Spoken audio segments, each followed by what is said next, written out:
I have spent the past 5 years climbing the credit card ladder, earning over 1 million rewards points along the way. So I'm going to share with you my favorite cards in each category, the biggest mistakes that you'll want to avoid, and ultimately help you climb the credit card ladder even faster to build your credit score and earn more rewards. So depending on where you are currently at with your credit journey, you may be able to skip the first few rungs and jump straight to a more premium product. But there are 5 tiers that we'll be looking at today, and the first one is secured credit cards and credit builder cards. These typically offer little to nothing in terms of rewards and benefits, and are really designed for individuals who have little to no credit history. Secured credit cards specifically involve you putting down a security deposit, and in most cases, that security deposit then becomes what's called your credit limit, which is basically the maximum amount of money that you are able to spend on that card at any given time. So if you got something like the Discover It secured credit card, you would put down a deposit of say $500,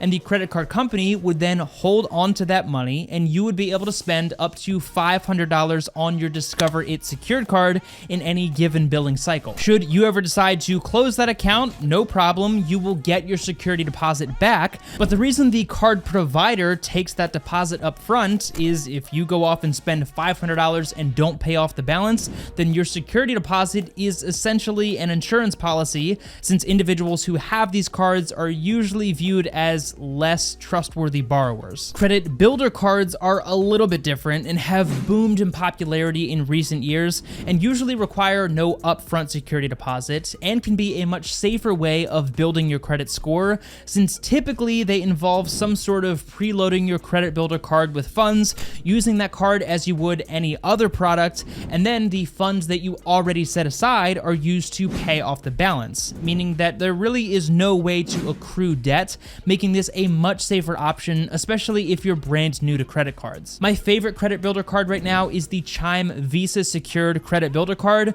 but there are similar products from companies like Extra and Pedal, just to name a few. The pace at which you're able to build your credit score depends on a number of variables, but you really shouldn't have to spend more than 6 months with these tier 1 products, and quite honestly, you should be able to completely skip it unless you have damaged credit history. But that brings us to the tier 2 products, which I would call the no annual fee credit cards. Naturally, these products have no annual fee, but have the benefit of offering you entry-level rewards and don't require any kind of upfront security deposit. My favorite example of these tier 2 products is of course the Discover It cashback credit card, which again has no annual fee and offers you 5% cashback in specific rolling categories that change each quarter. Some other great examples in this category would be the Chase Freedom Flex and Unlimited cards, the Citi Double Cash and Custom Cash cards, and even something like the SoFi credit card, which is one of my personal favorites. Choosing the right one for you depends on what rewards you're looking to get, but all of them offer cash back, not travel points, although some of them will give you points that you redeem for cash,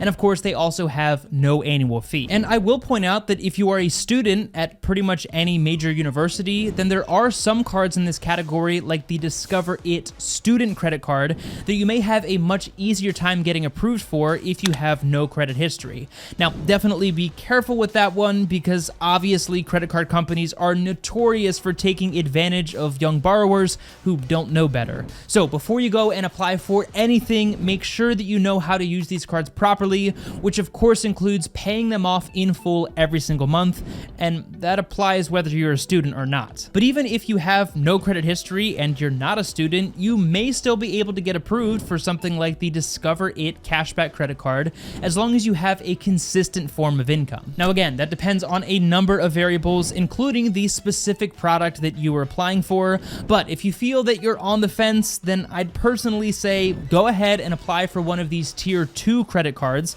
see what happens, and worst case scenario, you get denied, and then you go ahead and apply for a tier 1 product, use that for a few months to build up that foundational credit score, and then come back to a tier 2 product. Some of these tier 2 products also offer a sign-up bonus in addition to the cashback rewards, which aren't going to be anything crazy, but can sometimes be several $100s after you spend a few $100 in the first few months, and that's pretty awesome considering these cards have no annual fee. All right, so those first 2 tiers are incredibly important for building that foundational credit score, and again, if you are starting from from ground zero, then you'll definitely need to start there. But for those of you that have already built up that foundation, you're now ready to move on to the tier 3 credit cards. And this is where things start to get really interesting and potentially confusing. The reason I say that is tier 3 is where you start to get products that offer you points in place of cash back. Now, that's not always the case, but just keep in mind that products that offer you points,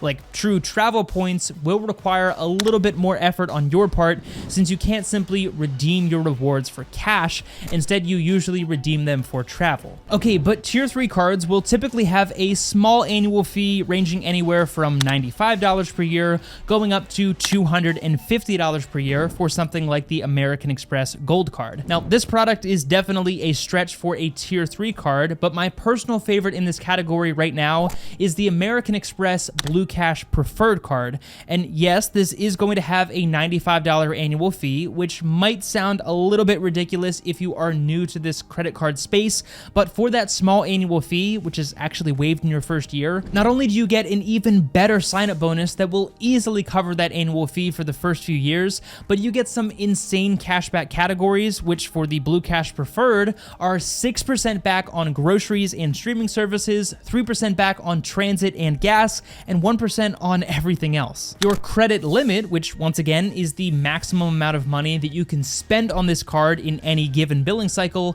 is also going to be significantly higher with tier 3 credit cards, and will usually start around $5,000 and could go as high as $25,000 or more, depending on a number of variables. In order to get a tier 3 credit card, you almost certainly are going to need some kind of credit history, and will likely need a credit score of at least 680 in most cases. I mentioned the Blue Cash Preferred Card, which is a cash back credit card that I really love, but these tier 3 products also include more travel-focused credit cards like the Chase Sapphire Preferred and the American Express Gold Card, which both give you points in place of cash back. And those points can then be redeemed directly for travel through the card provider, or they can be transferred to different transfer partners in order to truly maximize their value. But that's where you really need to understand the world of credit cards to truly win at that game. If you don't travel very often and you don't care about maximizing point values and all of that stuff,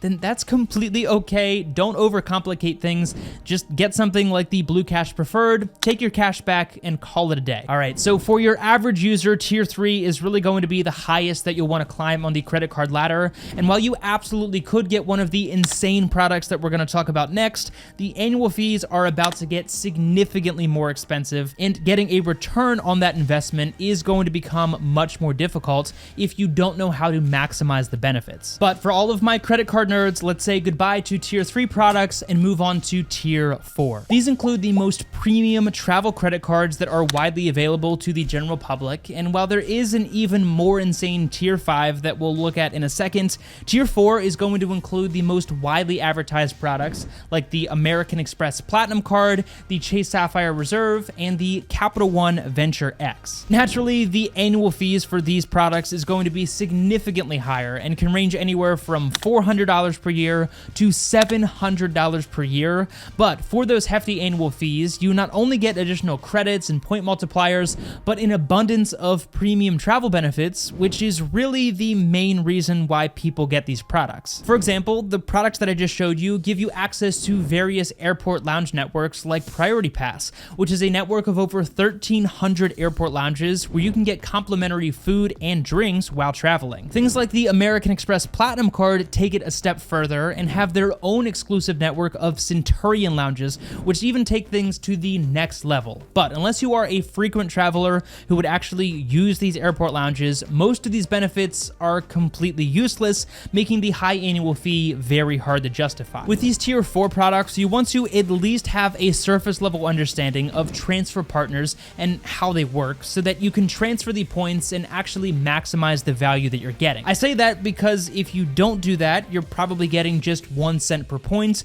and most of these cards only give you 1 point per dollar, dollar on a majority of spending categories, which means that you're really only getting the equivalent of 1% cash back, and that is absolutely terrible considering there are free cards that we looked at earlier that give you much higher equivalent cashback rewards. All right, but if you thought these were crazy, we actually have to move on to the tier 5 products, which are ones that I personally never see myself getting, but this would include things like the American Express Centurion card, the JP Morgan Reserve card, or the Dubai First Royal card, which is literally made of gold and diamonds. These products are not widely advertised, and other than a few photos online, you likely won't be able to find any kind of landing page of general information. These are invite-only products with ridiculous requirements, like the JP Morgan Reserve, for example, which requires you to have at least $10 million in assets under management with JP Morgan Chase, or the American Express Centurion card, which requires you to spend hundreds of thousands of dollars on other American Express products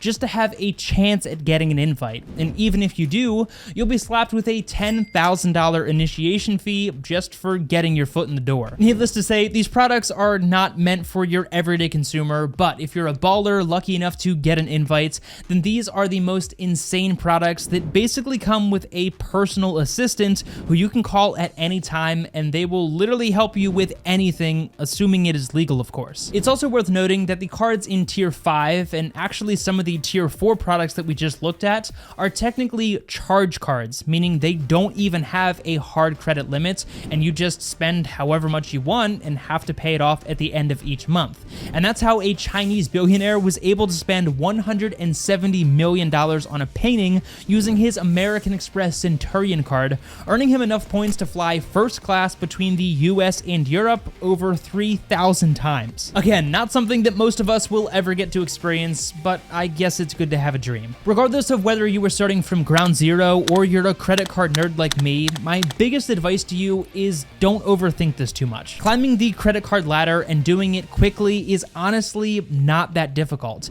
And while the point multipliers and transfer partners can be a lot of fun and can afford you some amazing travel experiences, it doesn't need to be that complex. At the end of the day, these products are a financial tool that, if used properly, yes, can get you some awesome rewards and benefits, but honestly, the biggest benefit is building that credit score, which could ultimately save you tens of thousands of dollars by lowering your interest rate when you borrow money. I'll leave a link to some of my favorite credit cards down below the like button, but I'd love to know what your favorite product currently is and which rung of the credit card ladder you are currently on. Check out this video for my top 15 favorite credit cards right now, or this video to learn what cards I carry with me every single day. As always, take it easy, and I'll see you in the next one.